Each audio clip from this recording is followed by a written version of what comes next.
Amidst the coronavirus, is Congress proposing a socialist bailout and a digital dollar?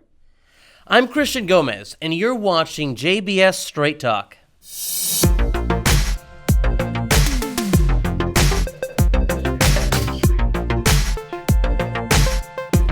After some back and forth squabbling over the weekend over a coronavirus aid package, lawmakers have finally come to a compromise between Democratic socialism and Republican socialism.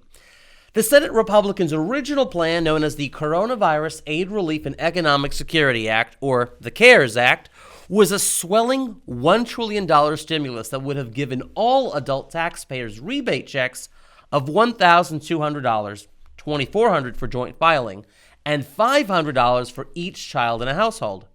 The payments would start to phase out for those with an adjusted gross income of $75,000, $150,000 for joint filing, based on 2018 tax returns.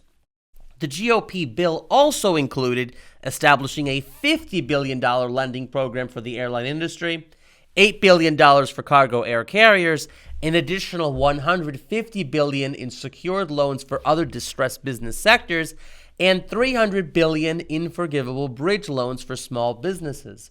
Over the weekend, Republicans also proposed adding 3 months of unemployment insurance. To the Democrats, mainly Senate Minority Leader Chuck Schumer and House Speaker Nancy Pelosi, the Republican plan didn't go far enough. Democrats accuse Republicans of focusing too much on bailing out corporations and too little on average Americans, while Republicans have accused Democrats of sabotaging the relief bill by wanting to include issues unrelated to the immediate crisis. For example, Pelosi and Schumer proposed adding the following provisions to the Republican bill: expanded collective bargaining powers for unions, increased wind and solar tax credits, and increased fuel emission standards for the nation's airline industry. Democrats in the House of Representatives unveiled their own coronavirus stimulus on Monday that would provide payments of $2,000 per person 18 years and older and $1,000 for anyone under 18 in a household.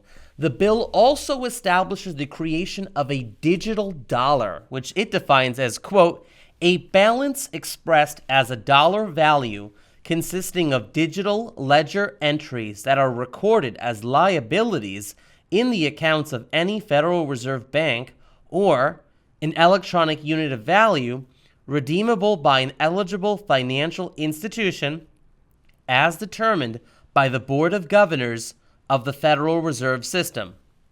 Pelosi must be convinced that the only way to inflate the nation's currency faster than printing more dollar bills and waiting for the ink to dry is simply to type more zeros on a computer.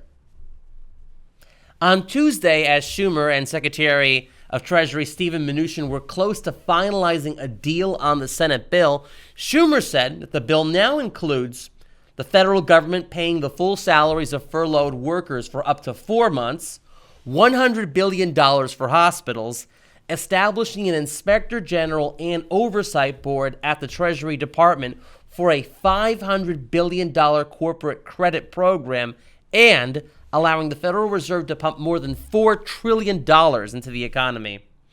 So it looks like you can have your socialism and eat it too after all. At least the taxpayers will have to eat the bill. Rather than injecting the country with a socialist stimulus syringe that would truly plague taxpayers with trillions in additional debt for years to come, contact your U.S. senators and representatives and urge them not to vote for this bloated bailout. Don't let liberty become the next victim of the coronavirus. We can't save our republic if we abandon the principles that made us great. Until next week, stay healthy and God bless.